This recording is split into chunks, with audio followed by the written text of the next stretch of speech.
Welcome to the Gestalt IT Rundown, where each time we meet, we run down the IT news of the week with a variable degree of snarkiness. It's Wednesday, August 11th, and I'm Zach DeMeyer, writer here at Gestalt IT. And you may notice that Stephen Foskett is not with us today. He is out on vacation, but if you look over, you might see a familiar face because joining us today, back again, your friend and mine, it's Tom Hollingsworth. Tom, how are you doing today? I'm great, Zach. I had a nice long vacation. I managed to get out into the wilderness, and so far, none of my camping equipment has come down with ransomware. So I'm kind of excited about that. Hey, there you go. It's always a plus. So, Tom, this Sunday was the closing ceremony of the Olympics, and in light of that, could you just let's just tell the audience what's your go-to IT Olympics event? That would have to be the 400-meter freestyle command line typing interface. Of course. Mine would be the lift and shift, obviously. Yeah, just kind of like the clean and jerk, but going to the cloud. So anyways, let's get on with the news. This week, the antivirus maker Norton LifeLock has agreed to merge with Avast in a transaction valued at over $8 billion US. This move follows the acquisition of the German AV company Avira back in December of 2020. The name may sound familiar to longtime users of computer software, as Norton has always been the premier name in computer security. Avast stakeholders must approve the deal in order for it to go forward. But Tom, what do you think about Norton gobbling up another AV vendor? Zach, I hope that this is not somebody trying to put together a evil security conglomerate robot that's going to take over the universe. I'm hoping more along the lines of Voltron, perhaps, or maybe a Megazord. Mostly because the need for consumer grade endpoint protection is starting to be a little, I don't know, nebulous. When you think about things like Windows Defender being pre-installed on all Windows PCs, and the fact that Microsoft wants to basically run Windows in the cloud going forward. I mean, even the name antivirus, I know that we kind of avoided saying it in the article that's linked in the show notes, but it's really difficult when most of the things you're fighting now are not viruses. They're malware, they're ransomware, they're these, other kinds of things. But I think that, considering that I had forgotten that Norton had even bought Avira, hopefully, fingers crossed, this turns out to be a good move for all parties involved and doesn't end up being something that just is like, oh, I'm going to take these assets and repackage them and sell them off, because that's all we seem to do with companies anymore. All right, Zach, it's time to chalk one up for data, because in a stunning move related to, hold on, let me check my notes here. Advanced linear regression. Pizza giant Pizza Hut is looking at using AI modeling to examine customer buying patterns related to how likely they are to buy certain types of pizza and when. Now, in the linked article that we have in the show notes, they talk about the fact that one of the things that Pizza Hut is really focusing on is weather conditions, because it turns out that you might be more likely to buy a Hawaiian pizza when it's sunny outside, and maybe you want something spicy when it's cold outside. And they're trying to get those relationships built in the system so they know when to put ingredients in the stores and such things like that. Now, there's no word yet from Colonel Sanders or the Taco Bell Chihuahua as to whether or not they're going to start using AI in any of their food products. But Zach, what's your take on this whole self-aware pizza thing? There's sometimes, Tom, when I feel like I need a computer's help to help me decide what pizza to eat, because there's honestly so many options. Like you said, when it's sunny out, I might be feeling a Hawaiian. When it's a little chillier out, let's spice it up, throw some peppers on there or what have you. But this is kind of a really interesting sort of concept from coming out of Pizza Hut, and I'm really kind of curious how it's going to work. Actually, in a past AI field day, Intel showed off their Analytics Zoo product, which they actually said they are working with Burger King to, mishmash several, I think it was 4 different ML models to ultimately predict which coupons customers are going to use most. And, kind of just that concept of building off of what people are liking to eat and when is something that it seems like is, kind of becoming a general trend. But personally, I feel like if some computer is going to try and tell me what to eat, There's going to be times when I'm going to feel like, hey, you don't know my brain. Maybe I'm not hungry for that right now. So it's an interesting prospect, but one that I feel like is one that's going to be a bit, what's the right word for it? It's going to be a bit problematic for some people, especially the people that are, like diehard pizza folks that really, they know what they want and they know when they want it. And it doesn't matter whether it's raining or snowing or what have you.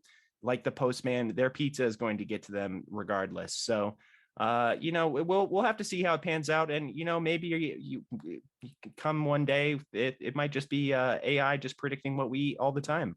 And it really will save a lot of arguments for married couples sitting there going, what do you want to eat? I don't know. Should we go out? I don't know. Should we make something in? And, turns out maybe it's just pizza. Maybe all you needed is pizza. So we'll see. Anyways, Tom, after a scathing report 2 years ago that said that the US federal government was lacking in cybersecurity protections, you'd think they'd get their act together, wouldn't you? Well, welcome to government IT. In a new report released last week, the Senate Committee on Homeland Security and Governmental Affairs ranked 4 federal agencies with a D grade, 3 with Cs, and only 1 agency managed to pull out a B. If it were college, it seems like the US government would be failing right now. Part of the reason cited for the falling grades was a large number of legacy systems that must be maintained as well as protected. The Department of the State, Transportation, Education, and Social Security Administration fared the worst, while the Department of Homeland Security was the lone standout. No word yet from the departments about how they'll try to fix these issues before the next report gives them even lower grades. But Tom, is this just government IT being hard? Raise your hand if anybody has ever worked in government IT. Raise your hand if you still don't have projects installed from government IT that you proposed 2 decades ago. I mean, this is part and parcel. The government doesn't move quickly. And the fact that the oldest departments at the US federal government are the ones that are having the most trouble, I mean, state, education, those aren't surprises. Social Security Administration, I'm sure they're probably still doing things on punch cards. Yes, Homeland Security got a B, and that's because Homeland Security's really only been around for about 20 years when you think about it. Of course, they're going to have the most modern equipment. I don't think that this is going to get better anytime soon. And the reason for that is because there's 2 ways to motivate people in the government. You embarrass the living daylights out of them, and honestly, this isn't even embarrassing, or you bribe them, and that's not going to work this time. So you're going to have a major breach, probably either at the Social Security Administration or Homeland Security, to really push the needle forward. The State Department doesn't care. Foggy Bottom is not going to change. And when you look at the reports, a lot of it was, well, they couldn't audit to tell you who had access to what. I don't think they know who has access to what. Social Security Administration, yeah, good luck with that one. You're going to have to completely revamp that department top to bottom. Homeland Security, though, I think will probably take this report to heart and try to get a little bit better, because as we're starting to see the rise of nation state backed hacking and nations responding as a national kind of, I don't know, unit, that means that Homeland is going to be a very big target. So they're going to want to definitely make sure that they're protected. But again, I think we'll probably be talking about this story every 2 years until we both retire, because that's just the nature of how the government works. All right, one more AI story for you, Zach, because friend of the show, Snorkel AI, announced this week that they've picked up their next funding round. They had raised a Series C of $85 million, and that puts this data-centric AI company right up there in unicorn land, because they now have a valuation of over $1 billion. This round is going to allow Snorkel AI to continue to build a world-class team, according to this press release, and they are going to be developing their Snorkel Flow platform to bring more users to be able to leverage AI, maybe for deciding what kind of pizzas we want to eat or something like that. But Zach, is more funding good news for the Snorkel team? I think at this moment, yes, it should definitely be good news for them. I mean, obviously, like you said, they're looking to invest in their engineering teams, and given the complexity of AI these days, as we're still kind of really trying to innovate in the space, I can only imagine that having more money to pay more people to get good talent in is just going to help them build out a better product. But on the flip side, there was a time when startups becoming unicorns meant that they really had something going, and that they were going to make it and become the next big Facebook or Amazon or what have you. But these days, I feel like as companies become unicorns, they really just become targets, kind of like in the first Harry Potter book when Voldemort goes in and is drinking the unicorn blood to gain longevity and eternal life. I feel like all the big tech companies these days are just seeking out unicorns so they can do the same thing, just suckle their talent dry. And so this might be a case where Snorkel could be the next ham on the butcher block, if you will. They might just be put up for offer to the highest bidder, or it could really show that AI is becoming a lasting and important technology, and they might be one of the first to IPO and really show that AI is a big thing, and it's really changing the way that we examine the world and analyze our data. And so time will tell. Ultimately, my sincerest congratulations to the team at Snorkel. I think it's a really big milestone in any company, and it'll be exciting to see what happens next ultimately. Tom, let's take a closer look at some of these stories this week, because some of them are pretty interesting and warrant a few more words, a little bit more conversation. So let's talk about Extreme Networks. Extreme Networks know someone from Ipanema. Specifically, they're buying the Ipanema SD-WAN solution from Infovista for a reported $73 million in an all-cash deal.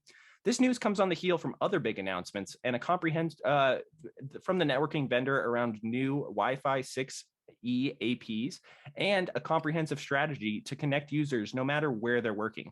The Ipanema SD-WAN solution is a key part of this strategy, according to Nabil Bukhari, the CTO at Extreme. With a rise of teleworking and other moves that push the traditional enterprise IT deployment model, Extreme is looking in new directions to compete. Tom, you recently sat down with the Extreme team to talk about these developments. What did you find out?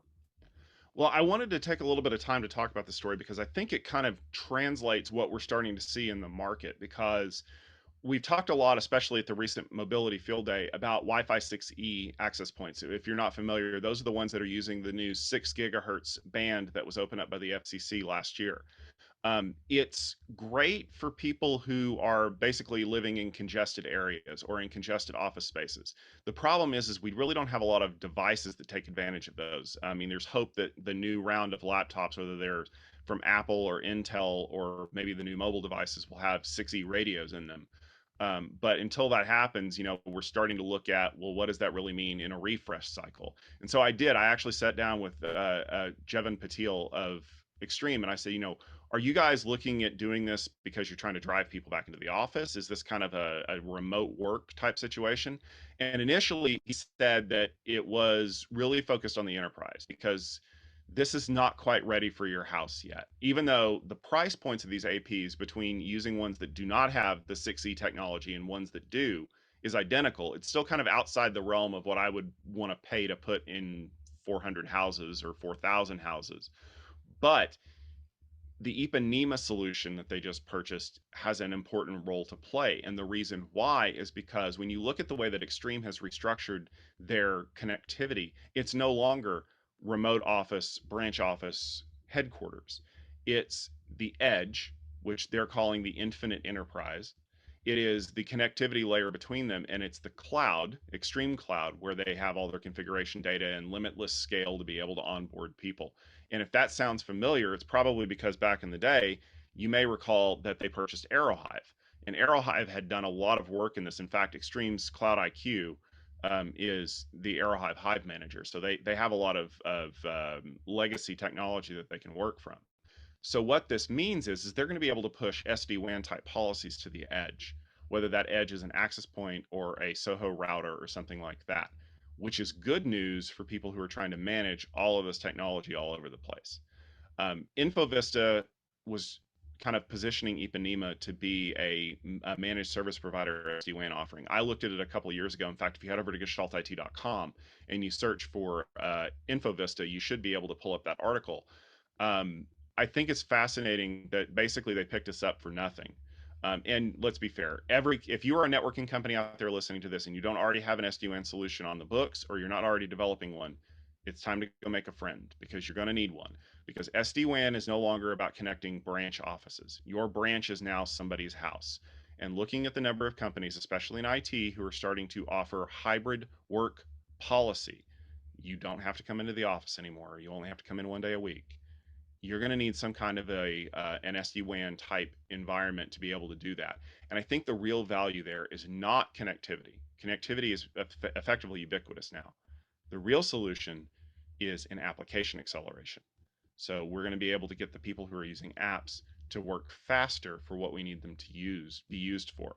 And I think that that's going to be a growth area over the next 12 to 18 months, is as companies start leveraging these assets to accelerate customers and users, however they're using their devices, no matter where they're using their devices, you're going to see a lot of differentiation happening there. And it's important for them because that differentiation happens in software, and software is where the real value is right now. Yeah, absolutely, Tom. And I really don't have a whole lot to add here. Obviously, networking is much more your wheelhouse than mine, but I think it seems like an important move from Extreme to really kind of keep at the pace that this enterprise IT industry is really moving these days. Because, like you said, so many people are really moving to a work from home model that it only makes sense that we really try and shift the paradigm of how we manage all these people. Because, like you said, the brick and mortar office is really kind of becoming a relic for a lot of companies. And so finding ways to really, rein in everybody as best you can, despite all of the various locations that you can be, is a very important thing moving forward. So I think this is a great move. Awesome. All right, well, we got one more story. It's kind of more of a global story, but I thought it'd be kind of interesting to talk about because just when you thought it was safe to go back to eating guacamole, the chip shortage is still here. Hold on, wait. Unlike tortilla chips, though, we seem to be unable to make enough computer chips to satisfy demand right now. Now, we've talked in the past, especially from like people like Intel CEO Pat Gelsinger to basically my grandmother, because she's even heard this on the news about how we're running out of silicon to make smart devices. And you see it everywhere. Car manufacturers have started cutting their inventory numbers because they can't get enough chips for their onboard computer systems. Governments are already starting to look at the possibility of having to build their own chip fabs because it's a national security issue at this point. And when you look at how companies like Intel are basically ramping up as much fab space as they can in the Arizona desert, that kind of lends credence to the idea of it's time for us to start relying on our own supply chains. Moody's is even saying that this is becoming a big thing that needs to be dealt with. However, the story is getting a little bit crazy because it's so bad in South Korea that they've agreed to parole disgraced Samsung heir Lee Jae-yong because they need him to keep the company running. Samsung is one of those companies that's held by a family, in this particular case, the Lee family, and they're worried that if they don't have good leadership in place, that they're not going to be able to stay dominant at the top of the chip market. And when you consider that they convicted him of bribery 2 years ago, sent him to jail, let him out, and sent him back again in January, they're getting desperate. Um, I don't know how this is going to resolve itself though, because most projections that I'm starting to see says that the most optimistic that we can hope for our chip shortage to end is by the end of 2022, possibly the beginning of 2023. And this is one of the situations where we can't ramp production fast enough to meet the demand for things like PlayStation 5s and new electric Ford F-150s. So, Zach, I mean, how bad is it going to get? I mean, just this move alone, bringing JY Lee out of jail, seems pretty desperate. I mean, this does come on the heels of Samsung just finding out that they're being surpassed by Xiaomi as the top mobile provider in the world. And like you said, with nations trying to build their own chip building, empire, if you will, under their own names. This seems like a move to keep Korea up in the top. Putting Samsung back on the menu as far as chip makers go. But like you said, that just simply doesn't change the fact that we don't have the materials. We talked on the Moody report last week a little bit, just kind of discussing the state of it, and especially considering the numerous acquisitions that happened in the past couple of weeks in the chip making space. It's clear that there's a lot of movement going on. But like I said last week, at the end of the day, regardless of who's paying how much money to who and who's coming out of jail, we just simply don't have the resources for this. And so I think that there could be a lot of move forward in potentially recycling old chips just to get some semblance of materials out of them, or perhaps we could try reusing chips from defunct machines of, times past and just kind of repurposing them. But until we figure out those technologies, we're just going to be kind of embroiled in this same, you know, stalemate, if you will, where everyone's trying to get on top of the dog pile, but no one has a ladder because there aren't any ladders. And so at the end of the day, it's really going to be kind of interesting to see what sort of attempts, kind of like these ones that both companies and nation states are making, essentially to put themselves at the top of the chip dog pile. And unfortunately, I really don't see a future where this is going to let up anytime soon. Because, like I said, we are just continually pulling resources to the point where it's just going to be scraping at the bottom of the barrel. And unfortunately, that just means that we're just going to be out of chips. So better put some lemon juice and some saran wrap on top of that guacamole, because it's gonna be a little hard to eat it here in the future. But Tom, what do you think? Well, I think this is actually a problem for companies like Intel because they have historically manufactured complex instruction set chips. And so when you can't get a hold of those, it really wrecks your programming pipeline. And that means you're going to have to turn to more ubiquitous chips, lower power, less complex instruction sets, risk architecture. Man, really, that really could change everything. Shout out to hackers from 1995. But it means that companies are going to start relying on ARM more because ARM is more available. Granted, you need a lot more ARM cores to be able to match that performance, but if I add more ARM cores to my system, I don't have to re-architect everything. I don't have to split it to do symmetric multiprocessing or something like that. And so I think that's why you're starting to see companies like Intel really sounding the alarm here, is because this isn't just we need to ramp more fabs in order to keep supply going. This is we need to keep people from turning away from our product because they can't get it. This same kind of thing happened. I was watching a documentary the other day on the PlayStation 2. The PlayStation 2 had advanced chipsets that had no software written for them. And so companies were kind of deciding, do we want to take a gamble on this, knowing that we don't have the right equipment in place and we can't even find them to write for them? Or do we want to continue to develop for other platforms that are a little bit more friendly to what we want to do? Now, obviously, the way that it worked out, they did this, but you're still taking a risk. And in this world where it's a matter of, if I can't get these chips out, I can't do my development, I can't send out my software, I can't get customers, and then investors are going to want their money back. Are you willing to take that risk and lose your vaunted unicorn status, or even worse yet, kind of get gobbled up by the next big company that did make the right pivot? I don't have an answer, and obviously companies like Intel are not going to be bought up because they're too big to swallow. But it does kind of make for an interesting strategic game, and I think that's kind of why the news from Samsung was so shocking. Maybe not the right word, but just like, that's how far we've fallen. We're willing to let a convicted criminal out of jail to run the company because that's what we need to stay on top. So I hope this works out, and I hope that we're able to get to a point where we can ramp production and that we don't end up with a glut of microprocessors because we ramped production too far. Maybe in the long run it will end well, but fingers crossed. Yeah, we will just have to let time tell us, huh? We will see. Well, with that, Tom, I think that's a wrap. That's the news of the week, and that's the rundown. So remember that the rundown's always available as a podcast as well as live on YouTube every Wednesday from 12:30 Eastern at youtube.com/Gestalt IT video. We also post the videos on our Facebook page, which is facebook.com/Gestalt IT. And we'll be back next Wednesday to talk about the IT news of the week that was. But until then, for myself, for Tom Hollingsworth, and all of us at the Gestalt IT family, here's wishing you and yours a very sparkly day.